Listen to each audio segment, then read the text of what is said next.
Hey, welcome to Graphic Policy Television, GPTV. It's Wednesday, and that means new comics are hitting shelves all across the world. Whether or not digital, physical, whatever, it's like Christmas for us comic book fans. That includes not just floppies, but also trade paperbacks like the one I'm holding in my hand. This is Wonder Woman: The Lies, Volume 1 of DC Comics Rebirth.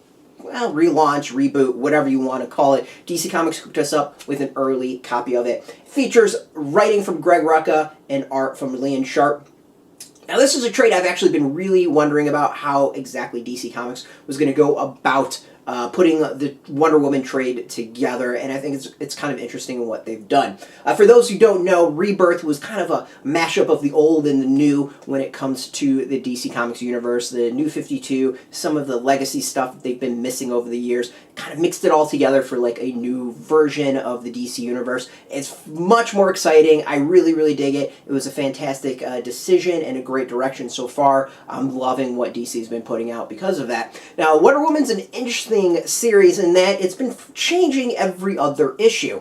One issue will deal with the past, and another issue will deal with the present. Greg Rucka writes both, and then the art changes up a little bit. Well, with trades being like 5 or 6 issues, things get kind of interesting like that. What were they going to do? Were they just going to just go in the numerical order 1, 2, 3, 4, 5 as far as issues, or were they going to go and split it up so that you had like 1, 3, 5, 7 in one trade and then 2, 4, 6, 8 in a different trade? And now what they've done is that latter. So they've taken the kind of coherent story and put them together. And I think personally that things read a lot better like that. The going back and forth, while really interesting in Wonder Woman, was not my favorite thing. I think it kind of took away from the series a little bit. But this trade kind of gives you a coherent narrative, just one easy narrative that you can read right away through, and I think it's just so much better. So the Wonder Woman The Lies, Volume 1. So it's heroic, iconic, unstoppable, armed with her lasso of truth and imbued with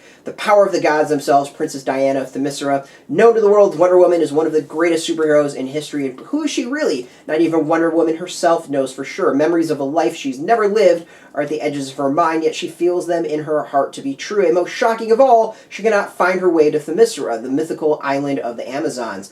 Though hidden from the outside world, the path to her home has always been open to her, and now it has vanished, possibly forever. Unfortunately, there's only one person on Earth with the knowledge that could get her back on her island. Her greatest enemy, the frail beast woman Cheetah. Will this unlikely alliance shine the light of truth on Diana's darkest secrets, or bury them and her forever? Now, it's a really interesting take. Greg Rucka has kind of really been shaking up Wonder Woman, I think, in a good way. This is kind of the strongest she's been in quite some time. I'm not the biggest fan of the series going back and forth between the two storylines, but as a trade, I think it's just way more entertaining. I like it a lot more, so I'm going to recommend this. As I said, Greg Rucka is an amazing, amazing writer, and the art from Lian Sharp is, well, sharp would be the great way of putting it. You can check this out. I'm going to go with the pun and just say the artwork is sharp. The coloring is absolutely fantastic.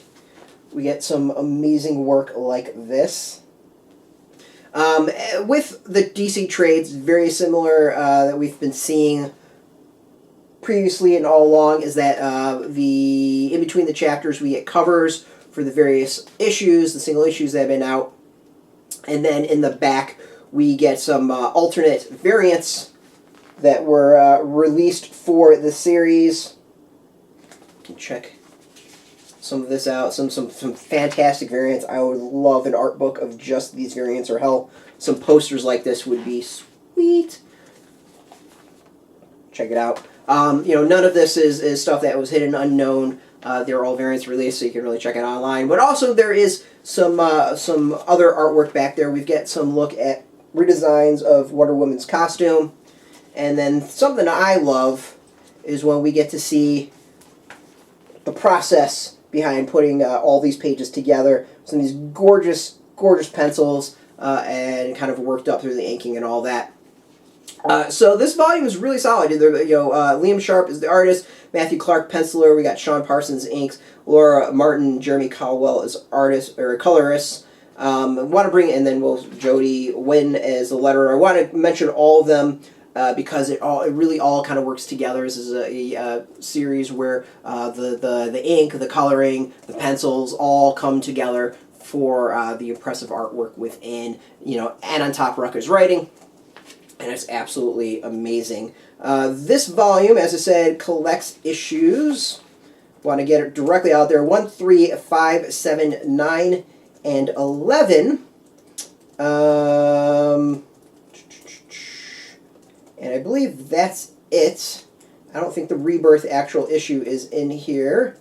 So that's 1, 2, 3, 4, 5, 6 issues. And this is $16.99. So 6 issues normally $3 each, $18. So you save a buck off of this. Not a huge saving, but I personally think this, as the way it is, in one read with one story, is a much stronger version than it was broken up as the single issue. So this is interesting where the trade works a lot better than the single issues.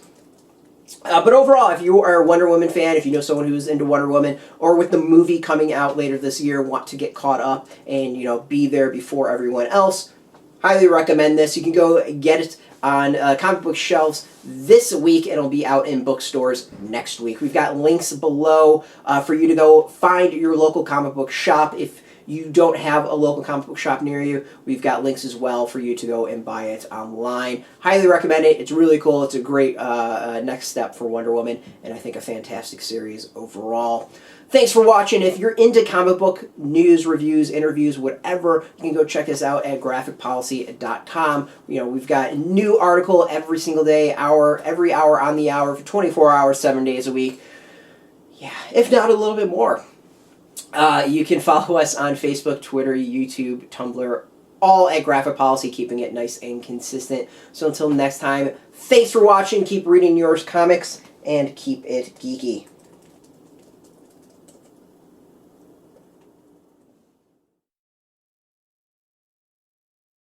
Hey, thanks for watching the previous video from Graphic Policy Television. Just by watching, you help support our site. Thank you so much. Now, if you're watching these videos, you probably care about geeky things like movies, television, comic books, toys, games, video games, you name it. You can go and subscribe right now to our YouTube channel to stay in touch and catch all the new videos, or check out our website at graphicpolicy.com. There's a nice link on this end of the video. But as always, thank you for watching. Keep on rocking and keep it geeky.